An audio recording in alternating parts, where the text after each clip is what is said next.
अस्सलामु अलैकुम वरहमतुल्लाहि वबरकातुह। मोहतरम भाइयों, बुज़ुर्गों और दोस्तों, ये हमारा इस्लाह मुआशरा का 781वां सबक है। मोहतरम बुज़ुर्गों, हमारे आज के ज़माने में ख़ास तौर पे हमारे मुल्क हिंदुस्तान के अंदर रोज़ाना इस मसले को लेकर हम लोग फ़िक्रमंद होते हैं। मुसलमान लड़कियां क्या कर रही है, ये कर रही है, वो कर रही है।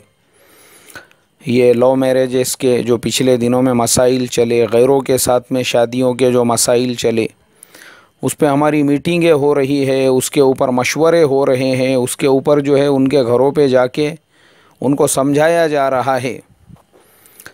ये ऐसे मसाइल हम लोगों को सेंसिटिव लगते हैं। यानी मुसलमान लड़की लव मैरिज बोले तो पूरे समाज को ऐसा लगता है कि जैसे बस पूरे समाज के मुंह पर वो लड़की कालक पोत रही है। लेकिन मेरे मोहतरम दोस्तों, वही लड़कियां, वही कौम की बेटियां जो ख़ुद मुसलमानों के घरों में जब ब्याही जाती है और जुल्म व सितम के पहाड़ उनके ऊपर तोड़े जाते हैं, समाज इसके ऊपर कभी मीटिंग नहीं करता। हमारा इस मसले पे कभी समाज की नींद बेदार नहीं होती। इस मसले के ऊपर कभी समाज कोई एहतजाज नहीं करता। इसको इशू और मुद्दा क्यों नहीं समझता समाज? और मैं जो इतने दर्द के साथ आप लोगों को बोल रहा हूँ, रीज़न है उसका। मुजफ्फरनगर, उत्तर प्रदेश, इस्लाह मुआशरा के एक बहुत पुराने मेंबर, माशाअल्लाह दीनदार घराने से ताल्लुक़, बोले मौलाना मेरे बेटी का निकाह मुश्किल से एक 8-9 महीने पहले हुआ था। अच्छा, निकाह का भी मुझे याद है, चूँकि वो साथी मेरे साथ सालों से जुड़े हुए हैं, तो निकाह के वक्त भी उनके फ़ोन मशवरे चालू रहते थे। मौलाना ये मस्तूरात की खुराफात, इसके ताल्लुक़ से थोड़ा सा रहबरी कीजिए। मौलाना महर कितना बांधना चाहिए, मौलाना जहेज़ में क्या देना चाहिए। अल्लाह वो बेचारे को जज़ाए खैर अता फ़रमाई। वो बहुत दिनों से मेरे साथ में जुड़े हुए हैं। उन्होंने मुझे पिछले जुमा को इशा के बाद उनका फ़ोन आया। चूँकि इशा की नमाज के फ़ौरन बाद, अब हमारे यहाँ तो ऐसा सिलसिला शुरू हो जाता है फ़ोन का। किसी का मसला है, किसी का मशवरा है, किसी की को बात करना है, किसी की कोई चीज़ है। तो अचानक उसी दरमियान में मैं गाड़ी ही चला रहा था, हेडफोन लगा हुआ था, उनका फ़ोन। बोले मौलाना लड़की का निकाह 8-9 महीने पहले मुश्किल से हुआ। निकाह के बाद में माशाअल्लाह लड़के वाले जो है वो कोई अजनबी लोग नहीं हैं। जैसा आप हमेशा निकाह के बयानात में भी इस चीज़ के ऊपर ज़ोर दिया गया था कि भाई लड़की और लड़के वाले जो है अगर जान पहचान वाले रहें, रिश्तेदार रहे तो और ज़्यादा बेहतर। तो अपने पहचान वाले ही है, करीबी से तो नहीं लेकिन दूर से रिश्तेदार भी है, गांव के ही है। और लड़का माशाअल्लाह दीनदार, वो सारी सिफ़ात और वो सारी चीज़ें माशाअल्लाह उसके अंदर ज़ाहिरी तौर पर मौजूद, जो एक दीनदार के अंदर होनी चाहिए। क्योंकि हमारे आज के ज़माने में जो सिंबल, जो हमारे ज़माने में दीनदार के लिए जो ट्रेडमार्क बना हुआ है, कुछ अलामतें, कुछ उसकी खुसूसियात, वो सब उसके अंदर मौजूद है, जिसके ज़ाहिर को देखकर आप फ़ौरन कहेंगे कि माशाअल्लाह ये कितना दीनदार नौजवान है। बोले मौलाना लड़की बग़ैर ससुराल में बताए के, उसने अपनी सास को नहीं बताया, अपने शोहर को नहीं बतलाया, किसी को भी नहीं, खामोशी में बुर्का पहनकर वो घर पर आ गई है। अब मैं उसको समझाता रहा, डांटा मैंने उसको कि तूने ऐसा क्यों किया, कम से कम घर पे बोल के आना चाहिए था। गांव क्या, गांव में भी अगर तेरी ससुराल और मायका एक ही बस्ती में है तब भी तेरी जिम्मेदारी थी। फिर भी बोले मौलाना हमारे यूपी के अंदर इस चीज़ को बहुत ज़्यादा मायूब समझा जाता है कि ससुराल वालों की बग़ैर इजाज़त के लड़की अपने वालिदैन के घर पे चली जाए। तो ये थोड़ा सा हमारे यहाँ पे ये बिरादरी, ख़ानदान और ये चीज़ों का बहुत ज़्यादा ध्यान रखना पड़ता है। बोले मौलाना मैंने बहुत देर तक उससे पूछा कि तुझे क्या तकलीफ़ थी, क्या प्रॉब्लम था, क्यों आ गई तू। खैर वो बच्ची ने तो मुझे बताई नहीं। बाद में उसकी माँ को, अपनी वालिदा को रो रो कर उसने बताया कि उसका जो शोहर है, जुल्म और सितम के पहाड़ उसने इसके ऊपर तोड़ दिए थे। और जुल्म और सितम के अंदर सबसे बड़ा जुल्म उस लड़की के ऊपर जो हो रहा था वो ये कि वो शोहर एकदम जिनसी वहशीपना उसके अंदर ऐसा कूट कूट के भरा हुआ, और वो ये चाहता था कि बस जब उसके दिल के अंदर ख़यालात आए तो बीवी ने उसके लिए रेडी और तैयार रहना चाहिए, उसके जज्बात को ठंडा करने के लिए, उसकी ख्वाहिशात को पूरा करने के लिए। बच्ची परेशान हो गई, बोले हमारी। अच्छा, वो वहशी इंसान, चलो ठीक है, अगर वो नेचुरल तरीक़े से अपनी वाइफ के साथ रिलेशन बना रहा है, ताल्लुक़ात बना रहा है, तो किसी हद तक वो बात भी काबिल कबूल है कि चलो मियाँ बीवी के दरमियान का रिश्ता है। लेकिन बोले मौलाना, वो जानवर बच्ची के साथ अननेचुरल रिलेशन बनाने के लिए उसको प्रेशराइज़ करके उसके साथ में उस तरीक़े का सलूक कर रहा था। अब आप ही बताइए, ऐसी कंडीशन के अंदर हम लोगों ने क्या करना चाहिए। मासूम फूल के जैसी बच्ची रो रो कर उसका बुरा हाल है, बग़ैर इजाज़त के वो अपने घर पे आ गई, अब उनके घर पे वापस नहीं जाना चाहती है। ऐसी सूरत में हमने इस मसले को कैसे हल करना चाहिए। मेरे मोहतरम बुज़ुर्गों, वो जो बाप है, बाप जिसने मुझे ये सारा किस्सा सुनाया, अभी मैं उसका जो दर्द है, असल में उसका जो दर्द है, मैं उस दर्द को नहीं फ़ील कर सकता। भले ही मैं कितना ही दर्द के साथ में वो बात बोलूं, चूँकि बाप बाप ही होता है और उसके दिल पर जो गुज़रती है वो बेचारा वो बाप ही जानता है।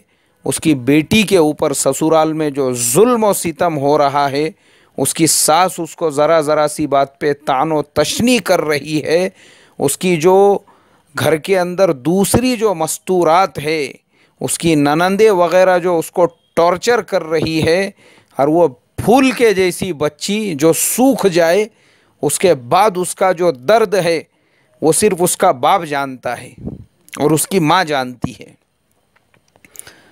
मैं वही सोचने लगा, हमारे समाज के अंदर खाली लव मैरिज के ऊपर बस फ़ौरन मीटिंग, मशवरा, कॉन्फ्रेंस, और जुमा के अंदर उसके ऊपर बयानात हो रहे हैं। अरे हमारे इमाम साहब, इसके ऊपर भी बोलते जाओ ना हज़रत। हमारे जो जुमा में बयान करने वाले ख़तीब है, वो ज़रा ये भी बोलते जाओ अपने बयानात के अंदर कि किसी की बहन को, किसी की बेटी को निकाह करा के अगर अपने घर में लाए तो उसके क्या क्या हुकूक़ हैं, शोहर के ऊपर क्या क्या जिम्मेदारियां हैं। किसी की बहन बेटी जब निकाह करके अपने घर में आ रही है, अल्लाह हिफाजत फरमाए मेरे मोहतरम दोस्तों, ऐसी ऐसी कारगुजारियां हैं। मैं अभी आपको सुनाऊं, ये बहुत सारे मसले मसाइल में जब मैं जाता हूं तो देखने के लिए मिलता है। बाज़ लोग करोड़पति, बड़े बड़े कारोबार चल रहे हैं, आलीशान मकानात के अंदर रहते हैं, और पता चला कि दिखावे की चीज़ों पे पानी के जैसा पैसा बहाया जा रहा है। 15 लाख रुपये की होंडा सिटी पार्किंग के अंदर खड़ी हुई है। ज़रा ज़रा सी बात के ऊपर पानी के जैसा पैसा बहाया जाता है। मोबाइल फ़ोन 50-50 हज़ार के, घर के अंदर बच्चे जो है वो बाइक्स इस्तेमाल कर रहे हैं, सारी चीज़ें हैं, सारी फैसिलिटीज़ है। लेकिन वैसे घरानों में भी जब ये सुनने को मिलता है कि खाने पीने के एतबार से इतनी बखीली है, इतनी कंजूसी है कि बहुओं को खाने पीने की चीज़ें भी वो नाप तोल कर दी जाती है। रोटी इतनी ही खाना चाहिए, सालन उतना ही लेना चाहिए, गोश्त कितना था, लड़कों को और मर्दों को इतना गोश्त रखो, औरतें इतना ही गोश्त लो, बोटियाँ पूरी मत लो, वो बोटियों में से बचा बचा के रखो, चिकन है तो लेग पीस मर्दों के लिए रखो, छितड़े तुम लोग खाओ। यार ये क्या है? ये काई के वास्ते है फिर 15 लाख रुपये की होंडा सिटी और घर के मर्द जो है 2-2 ढाई-ढाई लाख की बाइक्स और 50-50 हज़ार के मोबाइल, और यहाँ साला बोटियों के वांदे चल रहे, उस पे से लड़ाई झगड़े चल रहे, उसके लिए औरतों को महरूम रखा जा रहा, उसके लिए फाका कशी चल रही, और घर के अंदर कोई मिठाई आ गई, आइसक्रीम आ गया, कोई और चीज़ें आ गई तो गिन गिन के दिया जा रहा चखने के वास्ते में। तो ये जो खाने पीने का बुख्ल है मेरे मोहतरम बुजुर्गों दोस्तों, अल्लाह हिफाजत फरमाए, कैसे हमारे कुलूब हो चुके हैं कि किसी की बहन बेटी को हमारे घरों में लाने के बाद उसको खाने पीने के लिए भी ऐसा टॉर्चर करना, कितना बड़ा जुल्म है ये, जुल्म है ये, जुल्म। उसकी चाय को के लिए उसको टॉर्चर करना, 1 से 2 बार अगर उसको चाय का तकाजा हो गया उसके लिए उसको टॉर्चर करना, उसका दिल दूध पीने के लिए बोल रहा है उसके लिए उसको टॉर्चर करना, उसका कोई चीज़ पका के खाने के लिए दिल कर रहा है उसके लिए टॉर्चर करना। और मकानात देखो तो करोड़ों के लेबल लगे हुए हैं, मालदारों के, पैसे वालों के, और घरों में देखो तो ये वांदे, खाने पीने के वांदे चालू है, खाने पीने के लिए टॉर्चर किया जा रहा है, खाने पीने की चीज़ों को छुपा छुपा के रखकर रेफ्रिजरेटर को ताले मारे जा रहे हैं। ये कितनी यानी हमारे लिए नहुसत और दलिंदरी की बात है। अल्लाह हिफाजत फरमाए। मैं वही बोलता हूँ, अरे ज़रूरत नहीं है 50,000 के मोबाइल की, कोई ज़रूरत नहीं है 15 लाख के होंडा सिटी की, कोई ज़रूरत नहीं है 1.5-1.5 2-2 लाख के बाइक्स की, लेकिन घर की जो बेसिक ज़रूरियात है, खाना पीना रहना सहना, ये चीज़ों पे तो आदमी ने दिल खोल के खर्च करना चाहिए और ये चीज़ें आनी चाहिए हमारे बयानात के अंदर। ये हमारे मुआशरती ज़िंदगी का बहुत बड़ा हिस्सा है। हुकूक बयान होने चाहिए कि भाई आपके घर में जो किसी की बहन बेटी को बियाह करके लाया गया उसके क्या हुकूक है। ये हमारे ज़माने के जो वहशी और जिनसी दरिंदे हैं उनको भी बयानों में सिखाया जाना चाहिए, जुमा के बयान में, कि हफ्ते में कितनी मरतबा अपनी अहलिया के साथ में जो है सोहबत की जाए और की जाए तो किस तरीक़े से की जाए। ये साले दरिंदे ये आजकल के मूवीज़ देख देख कर और आजकल की फ़िल्में देख देख कर इनके दिमाग ख़राब हो गए हैं। इनके दिमागों के अंदर जो चीज़ें ये उसके अंदर देख रहे हैं, ये चाहते हैं उनकी वाइफ, उनकी बीवी, वो भी उनके साथ में उसी तरीक़े का सुलूक करे, या फिर ये उसके साथ में ज़बरदस्ती बिल जबर उसी तरीक़े से सोहबत करना चाहते हैं। ये आजकल इंटरनेट जो आम हो गया है उसके फितनों में ये भी एक सबसे बड़ा फितना है। तो ये ऐसे जो जिनसी दरिंदे हैं उनको इतनी अक्ल होनी चाहिए कि इस्लाम में क्या हलाल है क्या हराम है, हमारी शरीयत के अंदर उस तरीक़े का अमल वो अपनी बीवी के साथ में भी हलाल और जायज़ नहीं है, वो सराहतन हराम, नाजायज़ और गुनाह कबीरा है। और वैसे ही करतूत की वजह से रोज़ियों से अल्लाह तबारक व तआला बरकत को छीन लेते हैं, कारोबार से बरकत को छीन लेते हैं। लाखों की कमाई नज़र आ रही है, बरकत नहीं है उसके अंदर, आंग को लग रहा नहीं, वो जान को लग नहीं रहा है। क्यों? क्योंकि हरकतें अल्लाह को नाराज़ करने वाली कौम लूत वाले अमल अगर होंगे, भले वो अपनी बीवी के साथ में हो तो भी अल्लाह को नाराज़ करने वाला ही है।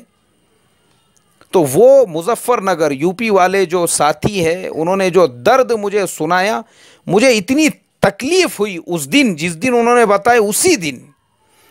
और मैं रोज़ ये सोचता था कि अरे कैसे मैं ये उम्मत मुस्लिमा के सामने इस मसले को रखूं और हमारे नौजवानों को समझाऊं और उनको सिखाऊं कि अल्लाह के वास्ते किसी की बहन बेटी को अगर निकाह करके अपने घर में ला रहे हो तो वो बेचारी का ख्याल रखो, उसको जानवर मत समझो, उसको बांदी मत समझो, उसको ग़ुलाम मत समझो, उसके भी हुकूक है, प्यार मोहब्बत मुस्कुराहट। सालों हो चुके हैं बेचारी को मुस्कुरा के वो नौकरानी की तरह से सिर्फ एक खादिमा का काम आपके घर में अंजाम दे रही है। तो ऐसा मत करो अल्लाह के वास्ते। वो बेचारे कितना दर्द हुआ होगा उस बाप को, और ऐसे कितने बाप होंगे जो अपने बेटियों के दर्द में खुद दर्द बर्दाश्त कर रहे हैं। उनकी माओ को कितनी तकलीफ़ होंगी, मैं उस दिन से सोच रहा था।